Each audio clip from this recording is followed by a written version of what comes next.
menyenangkannya sekarang kalau misalkan saya bareng sama Arya di interview ya, karena banyak yang tidak tahu dia itu banyak bantu di skenario, dan itu salah satu yang terpenting di malah jantungnya film adalah skenario ya.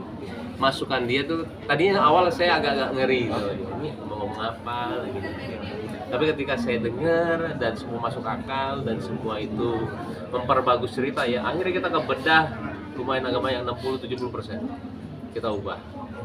Akhirnya ya terjadi seperti sekarang. Nah, tapi lama dia ada, dia selalu menanyakan skenario draft baru udah belum. Jadi buat saya kehadiran dia di sini bukan hanya sebagai cast, makanya saya senang sekarang berdampingan sama dia itu. Ketika film ini jadi, insya Allah mudah-mudahan bagus. Dia itu lumayan agak bukan lumayan ya, banyak sekali efeknya atau nggak dampaknya di film. Sebesar apa sih maksudnya kayak ada masukan gitu kan, kontribusi kan sutradara itu kan biasanya yang pegang kontrol gitu ya. Oke, jadi gini, sebenarnya kan ternyata kalau penulis itu, kita kan sinetron dulu ya, kadang-kadang kita ngomong main gitu ya, terkadang maaf ya tidak didengerin. Ternyata gini loh, ternyata penulis itu mendengarkan director. Karena kalau penulis mendengarkan semua pemain, dia tidak bisa fokus mau kemana. Nah kebetulan sekarang di sini saya direkturnya, saya itu sangat mendengarkan pemain karena saya dulunya saya pemain. Masih maksudnya dulunya saya itu benar-benar menjadi pemain yang lumayan agak vokal lah. Nah sekarang saya mau menjadi director yang mendengarkan semuanya. Nah akhirnya penulisnya mendengarkannya director. Kalau pemain itu ngarahinnya semuanya ke saya. Gitu loh. Terus Mas Arya, part apa sih yang ngobrol sama Mas Baim yang diubah-ubah mungkin seperti apa? Wah, kayak banyak ya. Mungkin bagian apa yang bisa di-spill sama teman-teman? Bagian apa ya? Cerita itu mah jangan Cerita sih. Jangan. Jadi memang kan saya yang tadi kan juga sempat disinggung sama Mas Titan ya. Saya ngobrol ini dari 2022, bahkan sebelum Mbak Imada di proyek Lembayung. Terus waktu itu cuma tahu konsep penceritaannya seperti apa.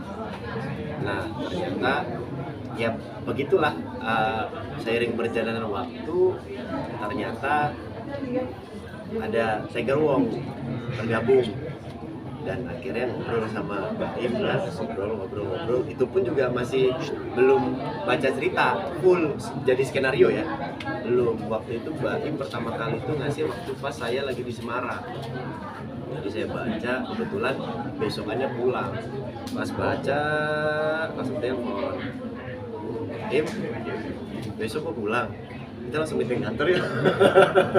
Ngomongin apa katanya? Banyak katanya. banyak. Akhirnya ngobrol lah di situ, ada Mas Baim, ada Mas Ruben.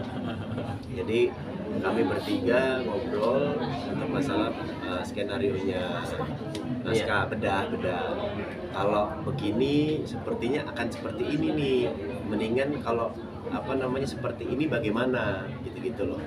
Ya kalau dari saya kan memang mencoba untuk menjadi seseorang yang kritis supaya kreatif saya ini tetap berjalan. Saya orang yang senang berdiskusi, dan kalaupun dalam berdiskusi ternyata idenya tidak bisa diterima, tidak jadi masalah, karena kan memang ada jenderal yang harus memutuskan gitu loh. Saya sebagai kasarnya punggawa-punggawanya lah gitu loh, hanya bisa memberikan input ya. Kalau baik bisa dipakai, alhamdulillah. Kalau enggak ya nggak apa-apa, pasti akan ada keputusan yang terbaik di sana. seberapa gatalnya sih sampai kayak harus telepon tuh ketemuan kayak gitu, itu biasa based on apa, maksudnya kayak gimana, itu kan baca gitu kan nggak semua pemain juga peka ya soal kayak gitu kan. Ya, Apa sih pemicunya gitu? Pemicunya itu jadi gimana ya, kadang gini, ketika kita mengucapkan sebuah cerita nih gitu, dan diaplikasikan dalam sebuah naskah skenario itu bisa agak berbeda gitu loh, kan muncul pengadeganan, muncul dialog gitu loh, itu memang pasti bisa berubahnya mungkin bisa signifikan gitu loh. Makanya kayak kok gatel ya, kayaknya kalau begini lebih oke nih gitu loh, lebih keren gitu yang seperti itu. Karena kan kita pasti, kayak saya pertama kali diceritakan Mas Ruben sama Mas Emilka waktu itu, saya sudah punya imajinasi sendiri gitu loh, oh akan seperti ini. Sama ketika kita membaca buku kan, baca novel mungkin, dulu saya baca Harry Potter gitu, pasti punya imajinasinya. Ketika pas divisualkan ada yang berubah, yaitu kan balik lagi kebutuhan produksi seperti apa, kebutuhan di lapangan seperti apa gitu loh.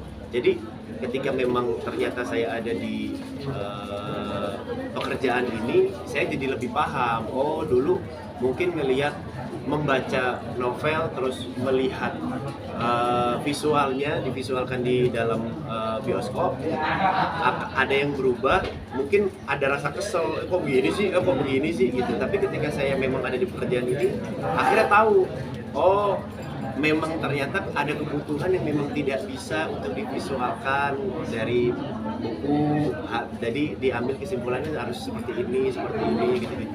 Mas Arya, bicara soal karakter sendiri kan sebagai dokter, akan seperti apa sih karakter dokter diri? Karakternya seperti apa? Ya sebagai dokter pada biasanya. Gambarannya seperti apa gitu? Gimana gambarannya? Maksudnya apakah jadi dokter yang ya tahu Oh, gimana? killer apa-apa gitu.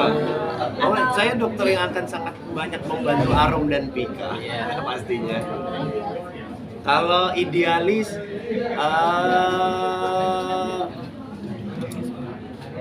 nggak terlalu idealis juga, baik sekali saya. Dokter baik. Ikut riset ngobrol sama dokter kan sekarang suka pakai menyorot Kebetulan sahabat-sahabat saya SMA itu lumayan banyak yang menjadi dokter gigi. Bahkan memang sahabat dekat yang menjadi dokter gigi. Kalau saya kan orangnya memang gatel dari kecil, pengen tahu aja gitu, pengen banyak tanya gitu. Jadi kalau misalkan ke dokter gigi pun dari dulu tuh ya pengen banyak tahu aja. Mau kadang cuma nganterin, ya saya ngeliat itu diapain sih, oh gini, oh gitu, kayak gitu. Atau apa namanya, saya periksa dulu, saya kan punya asma ya. Dari kecil tuh saya dulu mungkin dalam sebulan itu ada seminggu sekali sepertinya saya tuh harus berobat dulu. Itu juga sambil oksigen juga pengen banyak tahu, banyak nanya, ini apa dok, ini apa tapi susah nggak sih keluar jadi dokter sendiri, karena kan kemarin lekat banget ya sosok Aldebaran, kemudian sukses dengan gadis kretek ya sebagai cowok selingean gitu, dan sekarang menjadi dokter gitu. Langsung karakter dokter yang seperti apa sih yang dibangun seorang Arya Saloka di film ini? Nah, itu serunya jadi seorang aktor. Saya bisa jadi dokter sekarang kan. Gimana mungkin bangun dan lepas dari mungkin sekarang bayang-bayang dari si cowok selingean dari sebelumnya dan sekarang.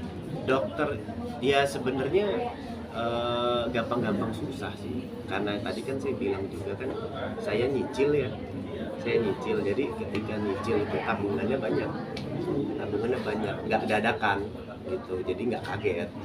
Makanya kalau mau lebih spesifik ya saya belum bisa bocorkan, nanti kan rahasia itu. Apa jadi dokter yang selingean apa Boleh dokter nggak? jadi yang dingin gitu ya? Lihat aja nanti. Itu dia. Nggak, mungkin saya mau nanya kan di press conference di gadis kota kan bilang masih ke bawah Aldebarannya gitu. Mungkin apakah sekarang sudah bisa Oh dilepaskan bukan, atau- masih ke bawah Aldebaran itu pada saat saya selesai mau persiapan Gadis Kretek. Seperti itu, bukan syuting Gadis Kretek ke bawah Aldebaran, tidak. Justru karena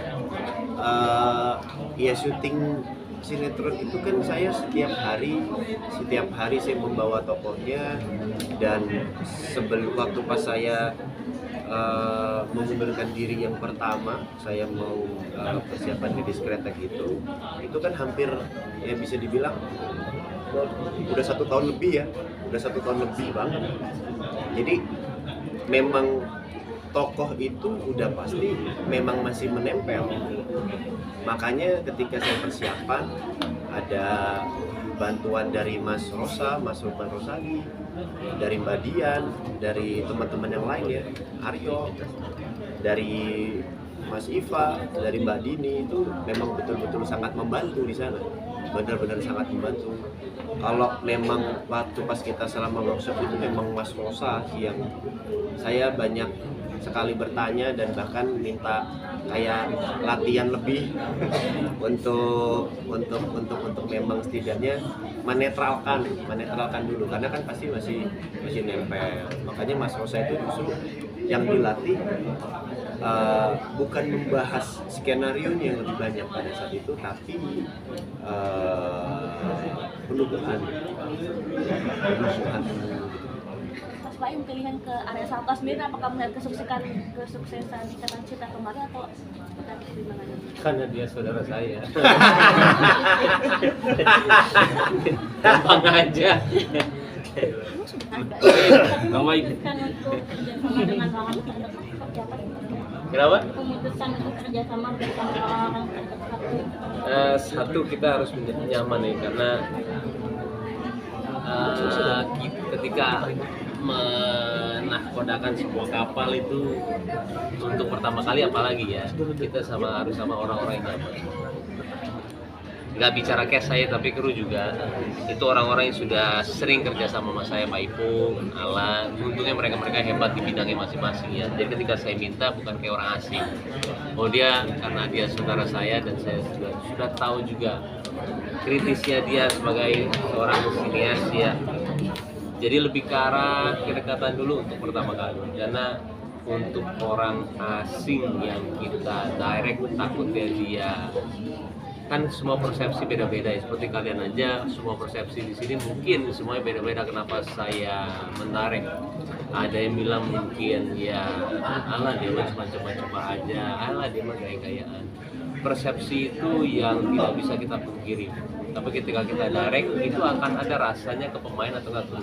Harus orang itu percaya sama saya membuat film apa, saya serius di sini. Orang-orang itu yang punya visi itu yang akhirnya, karena kan kita menahkodai mereka, kita yang akan banyak untuk meminta, bukan menyuruh ya, meminta bantuan mereka. Jadi ketika chemistry itu nggak ada, apalagi untuk pertama kali, kecuali kita sudah menjadi seperti orang-orang hebat seperti Hanung segala semuanya. Dengan orang asing aja mereka kan orang hebat ya, pasti dia itu tahu siapa dia. Kalau kita kan orang baru. Bang Baim, gimana rasanya mendirect istri sendiri Bang Baim? Kalau belajar saya kemarin memang sudah mendirect series 5 episode kebetulan. Tapi itu sebenarnya lebih ke reality ya. Kemarin saya itu untuk berbalas jam sebenarnya saya editing lumayan agak banyak lah, hampir 100% ya. Jadi di situ saya punya keberanian untuk menarik. Kenapa? Karena saya melihat semua gunungan-gunungan apa yang di direct sama director ya. Jadi di situ saya mulai punya keberanian. Target itu kemungkinan saya ya, belum tahu, tapi yang pasti 2024 kalau itu di bulan ke apa namanya semester 2 ya, semester 2 ya, semester 2 ya, kuartal 2 bulan apa bulan? Juni sampai Desember. Desember, Juni Agustus. Ya, betul. Kuartal 2. Boleh ternyata nggak, Baim sama Arya dinamikanya hubungannya seperti apa sih gitu? Maksudnya kan kayak tadi tuh kayak bisa nimpalin, bisa ini gitu. Di luarannya atau sebelumnya seperti apa gitu? Dinamika hubungan kalian di saudara. Ya karena sering ketemu, sering ngobrol, sering bahas apapun aja. Karena ketemu Baim pun juga nggak cuma ngebahas soal film, iya, apapun juga kami bahas. Jadi memang sama-sama punya sisi kreatif yang tinggi, tinggi banget sisi kreatifnya. Saya pun juga mungkin sisi kreatifnya kayak pingin ada yang menampung gitu loh. Kebetulan mau menampung. kita dua-duanya kritis mengenai sesuatu. Akhirnya kita juga di satu acara yang sama. Iya, kita tidak, yang paling ini tuh kita tidak melihat semua dari segi uang. Itu yang paling penting, kita melihat dari segi kita melihat dari segi kita harus menjadikan produk ini bagus. Ini quality, bukan karena uang semuanya. Nah itu visinya sama banget sama dia dan teman-teman sekeliling saya. Tapi ketika itu bagus, ya materi akan datang dengan sendirinya. Makasih. Oke, teman-teman. makasih ya. Kan foto berdua. Foto berdua. Boleh berdiri? Bodo amat. Oh, persiapan terakhir. Persiapannya apa, Baim? Kabaik. Kabaik sama Kak Arya, persiapannya gimana? Jogja nih, Jogja Ayo ya. Persiapannya juga seperti apa Mas Baim? Kenapa? Persiapan. Persiapannya kan nanti juga akan di luar kota untuk menjaga kesehatannya seperti apa, apalagi kan kemarin habis dari rumah sakit. Iya. Belum itu seperti apa? Lumayan tuh, ya saya 4 hari di area akhirnya lemes banget, saya nggak bisa ngapa-ngapain, akhirnya ke rumah sakit. Terforsir banget. Kalau persiapan saya lebih ke syuting ini sih ya, saya harus balik, harus pergi ke Jogja itu mungkin tanggal 9, tanggal 11 Jakarta lagi, tanggal 13 sana lagi. Saya harus ngelihat set, apakah sesuai dengan bayangan saya. Kalau enggak, saya masih ada 5 hari untuk bisa merubahnya. Itu kalau saya lebih ke arah skenario, set sama prostetik segala semuanya harus fix di kepala saya sesuai dengan apa yang saya mau. Nah itu lumayan agak melelahkan ya.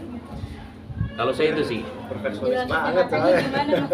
Hah? Setiap untuk kesehatannya, menjaga kesehatannya seperti apa? Dirasain ini bukan kerja nih. Ini kita kayak Hiburan. sesuatu hal yang fun ya, sesuatu hal yang fun. Makanya selalu kalau begini tuh mau tahu apapun saya selalu bilang have fun ya, selalu gitu. Karena saya nggak mau terbebani dengan pekerjaan. Berat nggak ninggalin piano yang tadi kan manja banget sama Mas Baim gitu. Ya iya, lumayan lah, Piano lumayan. syuting kok.